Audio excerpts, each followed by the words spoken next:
अंबेडकर जी को लेकर आपने एक इंटरव्यू में कह दिया कि उनको भाषाओं का ज्ञान नहीं था, मनुस्मृति पे उनको संस्कृत भाषा का ज्ञान नहीं था। उनके चाहने वाले कह रहे हैं कि 9 भाषाओं ज्ञान था जिसमें संस्कृत भी थी। बिल्कुल नहीं थी। यदि संस्कृत नहीं होती तो मनुस्मृति को जलाने का वो पाप न करते। मनुस्मृति का कोई भी श्लोक जी राष्ट्र विरोधी नहीं है। मेघना भौमिक एक्सपोज्ड। देखिए, पहले मैं बता दूं कि आज के वीडियो के लिए एज डिस्क्रिशन की ज़रूरत है, तो अगर आप 18 साल से नीचे के हैं तो देखिए प्लीज़ आज का वीडियो मत देखिएगा। अब क्या करें, धार्मिकता आजकल हमारे देश में लगता है एडल्ट मटेरियल हो गई है। जिस तरीके के शब्द यूज़ होने लगे हैं आजकल धार्मिक लोगों के द्वारा, वो लगता है 18 साल से कम उम्र के लोगों को दिखाया नहीं जा सकता। आजकल इंटरनेट पे किसी भी इन्फ्लुएंसर, स्पेशली फीमेल इन्फ्लुएंसर्स को कमेंट सेक्शन में शेम करना, बोलना, गाली देना बहुत नॉर्मल हो चुका है। कई बार हम ये सोचते हैं कि ये रैंडम ट्रोल्स है, लेकिन जब कमेंट सेक्शन में जाके इनकी प्रोफाइल खोलते हैं तो ये बड़ी प्राउडली अपने बायो में लिखते हैं कट्टर हिंदू, प्राउड हिंदू, महाकाल का भक्त। कुछ मुस्लिम लोग भी हैं, अल्हम्दुलिल्लाह, ये वो लिख। तो आज की वीडियो है बड़े ही खास टॉपिक पे। हमारे एक फेलो इंस्टाग्राम क्रिएटर ने हमें एक्सपोज किया है भाई, और तोहफा भिजवाया है। वो तोहफा क्या है वो मैं दिखाऊंगी जल्द ही। बड़ा ही इंटेंस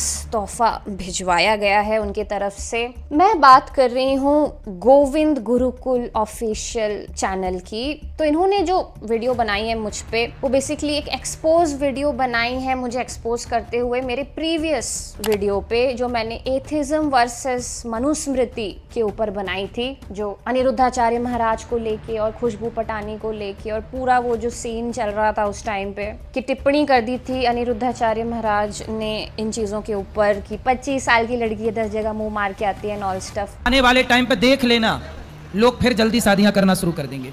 क्यों? क्योंकि अब लड़कियां लाते हैं 25 साल की।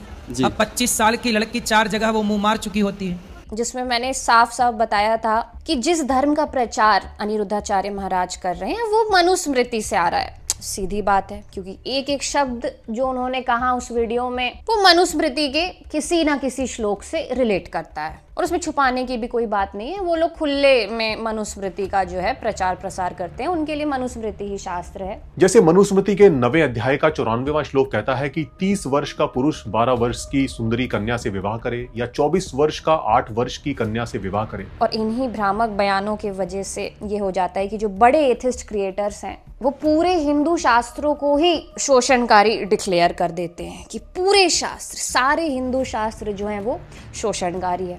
तो मैं आपको बता दूं कि बाबा जी ये बात कोई अपने मन से नहीं कह रहे हैं, बल्कि ये बात शास्त्र सम्मत है। यानी शास्त्रों में, धार्मिक ग्रंथों में वाकई में ऐसा ही लिखा हुआ है। सभी हिंदू शास्त्र बाल विवाह का समर्थन करते हैं और लड़की की शादी उसके मैच्योर होने से पहले ही कर देने का आदेश देते हैं। अब ऐसे माहौल में मुझे लगा कि नहीं भाई, हिंदू शास्त्र शोषणकारी हैं सारे, ऐसे कैसे हो सकता है? जब तक अद्वैत वेदांत जिंदा है, उपनिषद जिंदा है, भगवत गीता जिंदा है, तब तक कैसे मान लूं मैं ये कि सारे हिंदू शास्त्र जो है वो शोषणकारी है?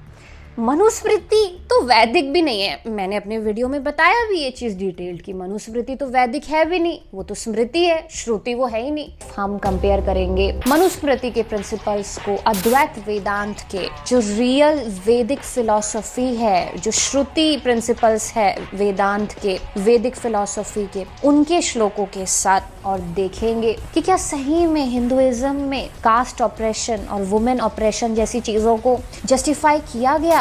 बाय द वे, आपने वीडियो नहीं देखी है तो आई विल हाईली रिकमेंड कि आप जाएं और वो वीडियो देखें। तो मुझे लगा कि भाई नहीं, ये क्लियर जो डिफरेंस है लोगों को पता चलना चाहिए कि सारे हिंदू शास्त्र भ्रामक नहीं हैं। पहली बात तो शास्त्र कहलाने लायक या शास्त्र जिसे कहा जाना चाहिए वो एकमात्र श्रुति ग्रंथ शास्त्रों को ही कहा जाना चाहिए। स्मृति तो वैदिक भी नहीं है, तो शास्त्र कहाँ से हो गए? तो जो लोग भी स्मृति की किसी भी बुक का प्रचार प्रसार कर रहे हैं वो ठीक है, उनके सब्जेक्टिव तौर पे उनको काम आ रही है, अलग बात हो गई। जैसा कि अनिरुद्धाचार्य महाराज ने कहा था कि जिन भी लोगों को मेरी बातों से मिर्ची लगेगी वो वही लोग होंगे जो खुद भी वही काम करते होंगे। तो वैसे ही बिल्कुल सिमिलरली वो सारे लोग जो वैदिक ग्रंथों को शास्त्र बता के नहीं बल्कि नॉन वैदिक स्मृति ग्रंथों को शास्त्र बता के प्रचार प्रसार कर रहे थे, उनको भी मिर्ची लग गई। तोहफा क्या है वो मैं बताऊंगी, रुक जाइए, अभी तोहफे के बारे में बात होगी। लेकिन उसके पहले मैं एक चीज क्लियर कर दूं कि गोविंद जी के समर्थन में जो लोग आ रहे हैं बिल्कुल मुझ पे एकदम तोहमतें लालतें बिल्कुल फेंकने के लिए, उनका एक जो बड़ा डाउट है वो मैं क्लियर करना चाहती हूँ कि उसमें से काफी लोगों ने मुझ पे ये इल्जाम लगा दिया है कि वीडियो डिलीट कर दी मेघना, मनुस्मृति की वीडियो डिलीट कर दी, वीडियो डिलीट कर दी, देखो कैसी लड़की है वीडियो डिलीट कर दी। अरे गोविंद जी कैसे करते हैं आप? आपने तो बताया ही नहीं अपने समर्थन में आने वाले लोगों को। सोर्स तो दे देते कि भाई वो वीडियो जिसको देख के आपने रिएक्ट किया, क्रिटिसाइज किया, एक्सपोज किया, वो वीडियो का सोर्स क्या है ये तो दे देते। भैया आपके सपोर्टर्स को तो कंफ्यूजन हो गया कि वीडियो डिलीटेड, उनको पता ही नहीं है कि वीडियो है कि नहीं है, ऐसे ही भड़के जा रहे हैं। तो भाई मैं आपको बता दूं कि वीडियो डिलीट नहीं हुई है, वीडियो है, YouTube में मौजूद है। कौन सी है मैं लिंक दे देती हूँ डिस्क्रिप्शन में, जाके आप देख सकते हैं। कोई भी वीडियो डिलीट नहीं की गई है।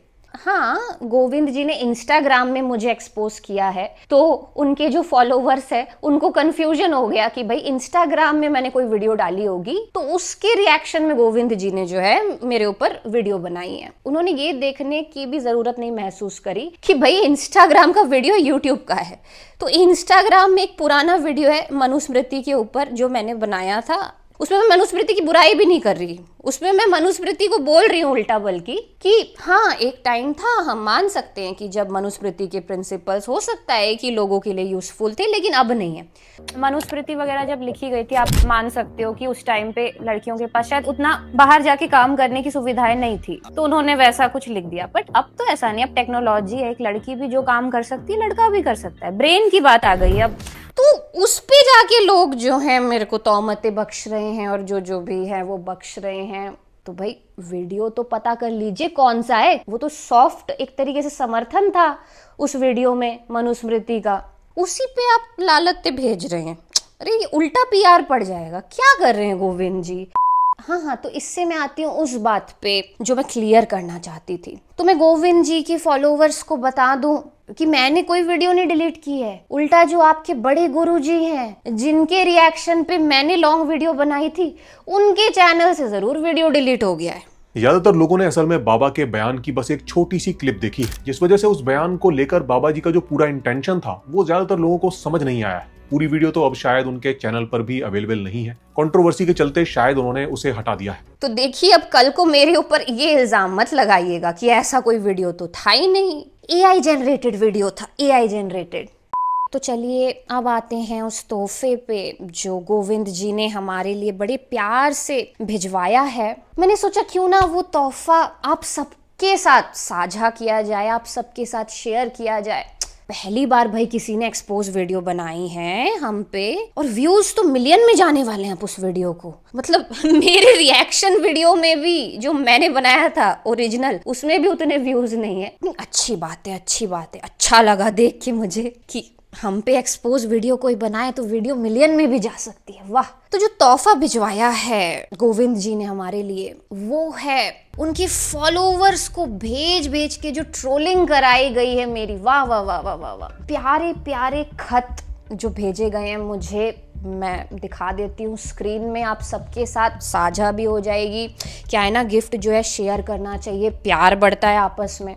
तो ये जो मधुर तोहफा है, मैं चाहती हूँ अब जब तक वीडियो एंड हो ये स्क्रीन में चलते रहे, ताकि जो पूरे तोहफे हैं उनकी जो ट्रेल है वो सारी आपको दिखती रहे। तो क्या है ना, मधुरता बनी रहेगी माहौल में। अब बढ़ते हैं उस एक्सपोज वीडियो की तरफ जो गोविंद जी ने हमारे लिए बनाई है कि भाई क्या वीडियो है, क्यों इतनी आपत्ति हो गई है गोविंद जी को हमसे, या यूं कहें कि नफरत हो गई है हमसे कि बस शक्ल नहीं देखी जा रही है हमारी उनसे। स्त्री पर नियंत्रण रखना सभी वर्णों में उत्तम धर्म के रूप में देखा जाता है, अतः दुर्बल पतियों का भी कर्तव्य है कि वे अपनी पत्नी को वश में रखने का भरसक प्रयत्न करें।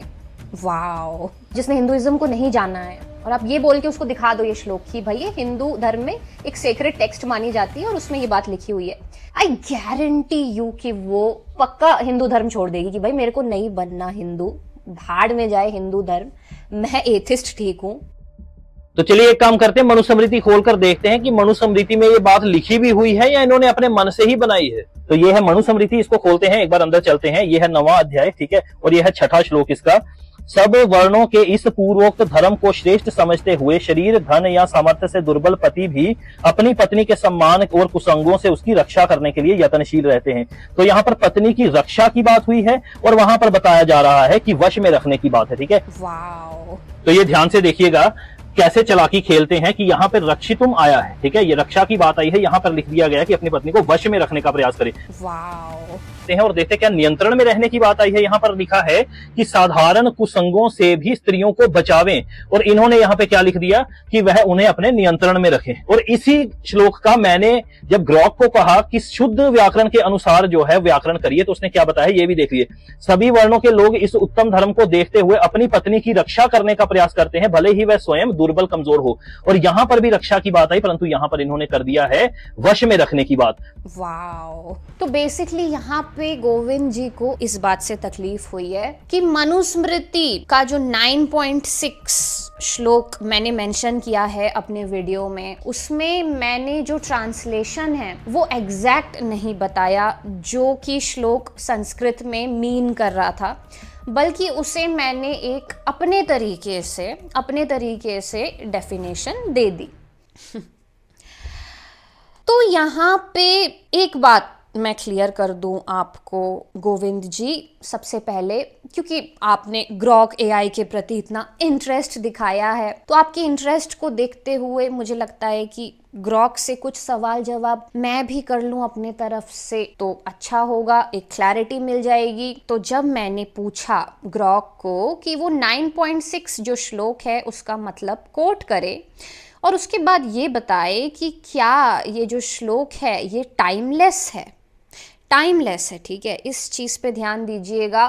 टाइमलेस मतलब कि कालातीत, क्योंकि ये नॉन डुअलिटी का चैनल है, अद्वैत वेदांत को एक्सप्लेन करने की यहाँ से कोशिश की जाती है। अद्वैत वेदांत ही नहीं, नॉन डुअलिटी जो बाकी फिलॉसफीज में भी हमें देखने को मिलती है, जैसे एग्जिस्टेंशियलिज्म, दाओइज्म, सूफिज्म, तो उन सब में भी जो नॉन डुअलिटी है वो इस चैनल के थ्रू एक्सप्लेन करने की कोशिश की जाती है। वो नॉलेज, वो ज्ञान जो कि टाइमलेस है, जो कि हमें सारे श्रुति ग्रंथ शास्त्रों में भी, जो हिंदुइज्म में श्रुति ग्रंथ आते हैं उसमें भी देखने को मिलता है, क्योंकि वो भी जो नॉलेज है वो टाइमलेस है, इसीलिए उसे श्रुति कहा जाता है कि वो टाइम के साथ चेंज नहीं होता, राइट। जैसे उपनिषद की जो नॉलेज है, भगवद गीता की जो नॉलेज है, अद्वैत वेदांत की, एक तरीके से वो कालातीत मानी जाती है, टाइमलेस मानी जाती है, क्योंकि वो जो नॉलेज है वो किसी पर्टिकुलर टाइम पीरियड में, काल में डिपेंड नहीं करता, क्योंकि वो ईगो का नॉलेज है, जो अहम है, ईगो है, जो देख रहा है, मतलब आप जो हो उसे अहम कहा जाता है।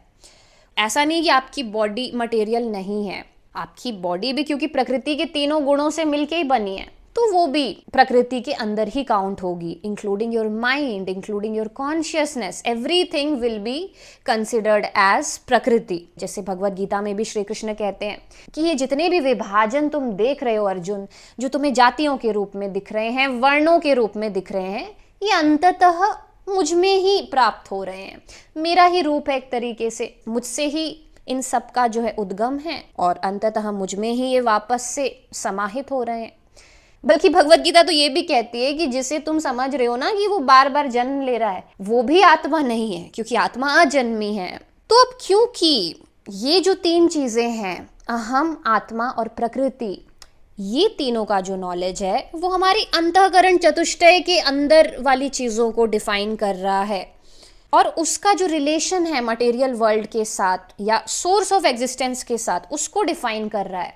वो कंप्लीटली एक फिलॉसफी है, किसी भी काल सापेक्ष टाइम डिपेंडेंट डेटा पे वो डिपेंड नहीं कर रहा है।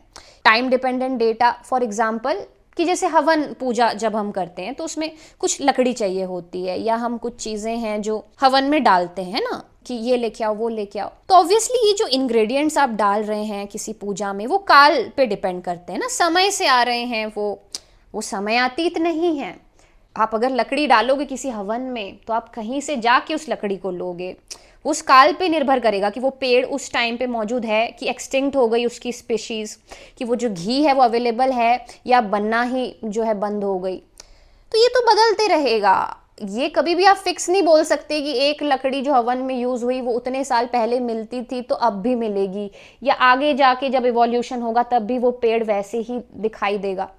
तो जितने भी स्मृति ग्रंथ होते हैं वो बेसिकली उसी डेटा को डिफाइन करते हैं या उसी डेटा के आधार पे अपने श्लोक रचते हैं, जो कि टाइमलेस नहीं होते बल्कि टाइम डिपेंडेंट होते हैं। फॉर एग्जाम्पल मनुस्मृति, उसमें जो भी डेटा आप देखते हो कि स्त्रियों को ऐसे करना चाहिए या एक वर्ण के इंसान को वैसे करना चाहिए, आप ये करोगे तो पाप लग जाएगा, ये कहीं ना कहीं उस समय उस काल में आसपास एक व्यवस्था पे निर्भर कर रहा है, तभी वो श्लोक लिखा गया है। तो जब आप ग्रॉक को पूछते हैं कि ये जो श्लोक है, जैसे कि मनुस्मृति का 9.6 श्लोक था, उसके ऊपर जैसे मैंने क्वेश्चन किया था कि क्या ये जो श्लोक है ये टाइमलेस है, तो देखिए क्या जवाब आता है। ये इसलिए ज़रूरी है क्योंकि जब भी कोई फिलॉसफी में इंटरप्रिटेशन करता है श्लोक का, तो वो टाइमलेस है कि टाइम डिपेंडेंट है, ये बहुत ज़्यादा ज़रूरी हो जाता है। क्योंकि अगर वो टाइमलेस है तो मतलब अफोरिज्म है, वो सत्य है, ट्रुथ है, तो आप उस पर छेड़खानी नहीं कर सकते। लेकिन अगर कोई फिलॉसफी की लाइन है वो टाइम डिपेंडेंट है, तो फिलॉसफी उसे ये हक देता है कि वो जिस टाइमलाइन में अभी जिंदा है उसके हिसाब से उसका इंटरप्रिटेशन करे। देखिए ग्रॉक क्या कह रहा है, मैं नहीं कह रही, ग्रॉक कह रहा है कि shlokas like 9.6 referenced earlier, which discuss universal theme like the progression of life stage towards spiritual liberation, resonates across time due to their focus on human existence duty। तो यहाँ क्लियरली साफ साफ ये ग्रॉक कह रहा है पहली बात तो कि जो 9.6 है वो रेजोनेट करता है अक्रॉस टाइम। क्यों? क्योंकि ये ऑब्वियसली ड्यूटी, जो भी ड्यूटी होती है एक इंसान की, उसको डिफाइन कर रहा है, तो वो टाइम डिपेंडेंट है। दूसरी चीज़, many verses offer principles on ethics, justice and societal harmony, duties of individuals that can be adapted to modern contexts, emphasizing fairness and responsibility। तो गोविंद जी, मैं आपको बता दूं कि वो जितना भी डेटा होता है जो एफोरिज्म नहीं होता, जो टाइमलेस नहीं होता, और कोई भी फिलॉसफर या फिलॉसफी एक्सप्लेन करने वाला अगर उसे एक्सप्लेन करना चाहे तो it can be adapted to modern contexts. ये फिलॉसफी कह रही है, ग्रॉक कह रहा है, ये रूल होता है किसी भी फिलॉसफी को डिफाइन करने का कि अगर वो एफोरिज्म नहीं है, एब्सोल्यूट ट्रुथ नहीं है, तो इसका मतलब वो टाइम डिपेंडेंट है और उसे आप अपने मॉडर्न कंटेक्स्ट के हिसाब से, अपने आसपास होने वाली चीज़ों के हिसाब से बिल्कुल डिफाइन कर सकते हैं। आगे सुनिए। As a foundational text in Hinduism, the Manusmriti shapes cultural and religious practices, maintaining relevance for the who value tradition. तो यहाँ पे आप साफ साफ देख पाएंगे कि maintaining relevance for the who value tradition, मतलब कि कौन वैल्यू कर रहा है उस ट्रेडिशन को, उस हिसाब से उसका कंटेक्स्ट दिया जा सकता है, उसे एक्सप्लेन किया जा सकता है, क्योंकि वो ड्यूटीज है। तो जो भी उसे पढ़ रहा है या उस श्लोक को एक्सप्लेन कर रहा है, वो अपने टाइम में आसपास होने वाली घटनाओं के हिसाब से उस श्लोक का कंटेक्स्ट डिफाइन कर सकता है। Relevance for the who value tradition, क्योंकि ये कंप्लीटली सब्जेक्टिव होगा, क्योंकि ये टाइम डिपेंडेंट होगा। अब ये हमें ले जाता है उस पॉइंट पे वापस जो मैंने बोला कि क्यों जो शास्त्र है वो बस टाइमलेस डेटा को ही कंसिडर किया जाना चाहिए, और वैदिक धर्म, वेदांत जिसका शिखर है, वो ये साफ साफ कहता है कि बस वही चीजें सत्य है जो कालातीत है, उसके अलावा जो भी है वो हो सकता है कि समाज को चलाने के लिए यूज किया जा रहा हो, लेकिन वो सत्य नहीं है, उसे आप एब्सोल्यूट ट्रुथ नहीं बोल सकते। क्योंकि उसके तो फिर मल्टीपल इंटरप्रिटेशंस जो हैं वो किए जा सकते हैं, वो लीगल है क्योंकि वो टाइम डिपेंडेंट है। और अगर आप उसे एब्सोल्यूट ट्रुथ कह रहे हैं तो वो आप देख पा रहे हैं कि एआई भी उसकी खिलाफत कर रहा है। मैं नहीं कर रही, एआई कर रहा है। तो अगर कोई श्लोक ये कह रहा है, जैसा कि आपका इंटरप्रिटेशन आप बता रहे हो, कि दुर्बल जो पति हैं, भले ही वो कमज़ोर हैं तो भी उन्हें अपनी जो पत्नी है उसकी रक्षा करनी चाहिए, वो अगर मैं अपने हु के हिसाब से उसका कंटेक्स्ट देती हूँ तो वो मैनिपुलेशन ही है। क्यों मैं ना कहूँ कि वो वश में किया जा रहा है या नियंत्रण में करने की कोशिश की जा रही है, क्योंकि कंटेक्स्ट की बात हो रही है ना, कि किस कंटेक्स्ट में मनुस्मृति का श्लोक जो है वो डिफाइन किया जा रहा है। अब क्लियरली देखिए, मैं नहीं कह रही, एआई कह रहा है कि मनुस्मृति के श्लोकों को कंटेक्स्ट के हिसाब से डिफाइन किया जा सकता है। तो पूरे वीडियो का मेरा जो कंटेक्स्ट है वो यही था कि मैं अद्वैत वेदांत जो श्रुति ग्रंथ है उसको स्मृति के साथ कंपेयर कर रही थी। तो मेरा पॉइंट यही था कि जब अद्वैत वेदांत का उपनिषद का एक श्लोक ये कह रहा है कि नायम आत्मा बलहीनेन लभ्यो, कि आत्मा जो आपकी हाईएस्ट पॉसिबिलिटी है वो बलहीनों के लिए है ही नहीं, अगर आप बलहीन हैं आपको आत्मा मिल ही नहीं सकती। तो फिर अगर श्रुति से उठ के अगर एक बात ऐसे आ रही है जो ये कह रही है कि नायम आत्मा बलहीनेन लभ्यो, और उसके बाद उसके वर्सेस में है ना, उसके विरोध में या एक तरीके से उसके कंपटीशन में एक बात ऐसे आ रही है जो ये कह रही है कि दुर्बल पतियों का भी कर्तव्य है कि अपने पत्नी की रक्षा करे, तो वो मेरे ख्याल से मैनिपुलेशन ही है। आप कौन होते हैं? पहली बात तो दुर्बल होने वाले, अगर आप दुर्बल हैं तो फिर आपको तो आत्मा मिल ही नहीं सकती। ये वीडियो में भी मैंने बोला है, कोई फोर्स्ड बात नहीं है कि मैं अभी वर्ड्स चेंज कर रही हूँ, आप जाके देख लीजिए। तो वो तो टाइमलेस डेटा है, एब्सोल्यूट डेटा है, जो सही बात है कि अभी भी अगर आप अपनी हाईएस्ट पॉसिबिलिटी, हाईएस्ट ईगो को पाना चाहते हैं तो बलहीनों के वो बस की बात ही नहीं है। बात तो वहीं खारिज हो जाती है कि कमज़ोर पति क्यों है, कमज़ोर पति, और कमज़ोर पति है भी तो फिर पत्नी को तो मुझे लगता है उसके साथ रहना है कि नहीं रहना है, पहले तो पत्नी को जाके ये पूछो आप, क्योंकि अभी की टाइमलाइन के हिसाब से हम जो है कंटेक्स्ट दे रहे हैं, ये उस टाइम की बात नहीं हो रही है। तो आप पहले तो पत्नी को पूछो कि भाई बस इसलिए कि भाई मनुस्मृति का श्लोक कह रहा था कि कमज़ोर पति है तो भी तुम्हारी रक्षा वो पति ही करेगा, तो इसलिए बस वो लड़की उसके साथ रहे, ये तो सही नहीं है ना, ये तो वश में करना ही हो गया। तो जो भी मैंने कहा वो अभी की टाइमलाइन के हिसाब से कहा, क्योंकि अगर मनुस्मृति का श्लोक ये कह रहा है कि उस टाइम पे कमज़ोर पतियों को भी अपनी पत्नी की रक्षा करनी चाहिए तो ठीक है, उस टाइमलाइन के हिसाब से वो कंटेक्स्ट ठीक है।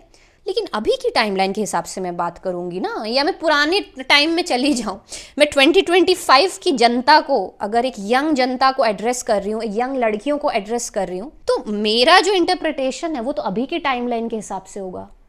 So that was it for this video guys. I hope इस वीडियो के थ्रू आपको हिंदुइज्म में ये जो श्रुति स्मृति फिलॉसफी में डिफरेंस है ये साफ साफ समझ आया होगा, या थोड़ा बहुत समझ आया होगा, कुछ नए पहलू देखने को मिले होंगे। गाली देना चाहते हैं दीजिए, लेकिन मैं न्यूट्रल तो नहीं रह सकती भाई। जब बात आती है मनुस्मृति की तो न्यूट्रल वहाँ पे रहना मुझे लगता है गुस्ताखी हो जाएगी हिंदू धर्म के साथ। अगर आप खुद को वैदिक कहते हैं तो वैदिक फिलॉसफी के साथ वो एक गुस्ताखी हो जाएगी, तो मैं न्यूट्रल नहीं रह सकती।